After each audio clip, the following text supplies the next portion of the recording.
Welcome to my channel. My name is Kimberly. I'm a certified addiction counselor with a diploma. I have 15 plus experience struggling with my own personal addiction.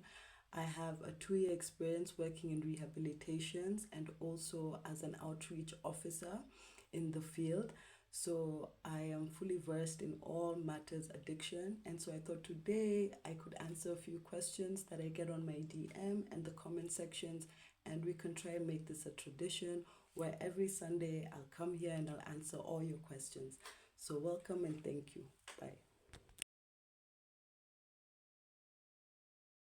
Yes, you can die in withdrawals, especially opiate withdrawals. This is because during your withdrawals, you will be vomiting and diarrheaing so much, and your body will dehydrate super fast, and this may lead to death.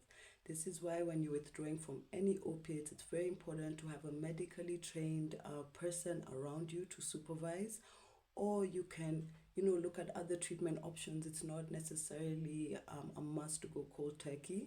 You can have medication, you can take medication, you can be on methadone, ibuprofen, and there's a whole bunch of others, Suboxone. This eases the withdrawal. Thank you.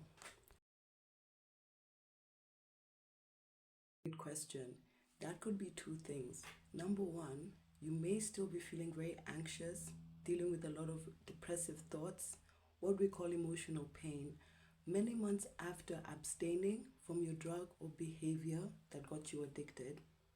It could be two things. The first, it could be that you're not dealing with the trauma and the reasons why you were even using or participating in that behavior to begin with. For example, maybe you had sexual abuse in your past. Maybe you had circumstantial trauma, being raised in poverty. But if you feel like you've dealt with the trauma and the pains and the reasons why you were even using, and you still feel very anxious, you're still getting panic attacks, you still feel very depressed, everything in life bores you, there's no color in life, this is because your brain has not healed. When we're born with a baseline dopamine level. And where dopamine is released is the same place in the brain that deals with pain. And so your brain always wants to keep it in a state that we call homeostasis, very balanced. So if you abuse drugs or participated in this behavior of choice for a long time, you are releasing a lot of dopamine. And your brain really tried to regulate this amount. And imagine it like a seesaw. When dopamine is released this much, an equal amount of pain will have to be released by the brain so that it can come into balance. And also, one of the ways the brain manages to regulate this is by decreasing dopamine receptors in the brain and serotonin receptors. So you might get into a baseline deficit where you're below your baseline. So it'll take time for your brain to regain and come back to normal homeostasis level, where normal things that bring happiness to people who've never gone through addiction will also make you happy. All right, so give yourself time in recovery and consult with your therapist and your counselor, and just give yourself time. Recovery time is not linear and it is not specific. It's not one time interval. It's different for each person, so give yourself time.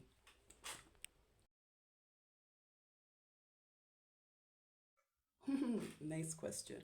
Is methadone an addiction? Well, methadone is one of the treatments I mentioned that treats opiate addiction. What methadone does is that it blocks the pain receptors in the brain. So you're not feeling so much pain emotionally and physically. You don't feel the withdrawals. And after some time, you're slowly tapered off the methadone, and then you're back to normal. So methadone is not an addiction. Why? We define addiction as using something or participating in a behavior compulsively, losing control despite negative consequences. With methadone, you may develop a dependence, like many other prescription medications that your doctor can prescribe to you. But you're not going to become compulsive, you're not going to lose control, and there are no negative consequences. Thank you.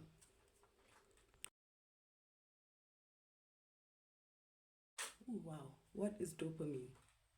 Dopamine is a neurotransmitter. It is a molecule in the brain that allows for all other neurons in the brain to speak to each other. So it's released from this neuron and it goes to this neuron, and it keeps telling all the other neurons, keep releasing more and more and more and more. So, and it's not actually the only neurotransmitter that induces pleasure. We also have serotonin. And dopamine is found in the part of your brain that also deals with pain. And I think I said this earlier about your brain always trying to regulate the amount of pain and the amount of pleasure that is being released, and always wants to keep it at balance, a homeostasis. And why we get so addicted very, very quickly is because once we participate in a certain behavior that we're addicted to, or ingest a chemical that we're addicted to, it goes into the brain and it releases this dopamine above normal, above normal.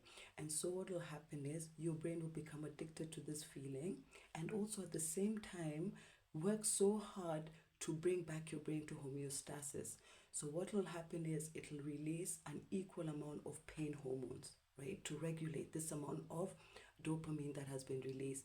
And that is why once you've participated in the behavior or ingested the chemical, you have a come down. You know, you feel so sad, you feel irritable, you feel angry, you feel depressed, you know, more so than how you even felt before using the drug or before participating in the behavior, as your brain is trying to regulate itself. Thank you. Well, we've reached the end of our question and answers. Send the questions, keep them coming. I'll always answer questions every Sunday afternoon, and I'm wishing you a wonderful week ahead. Stay strong. We do recover. Change is possible a day at a time. And as always, my email is below in case you have a loved one suffering from addiction, or you yourself and you're trying to get into treatment and you're trying to recover. Reach out to me. I'll hold your hand and we can get this done. Thank you.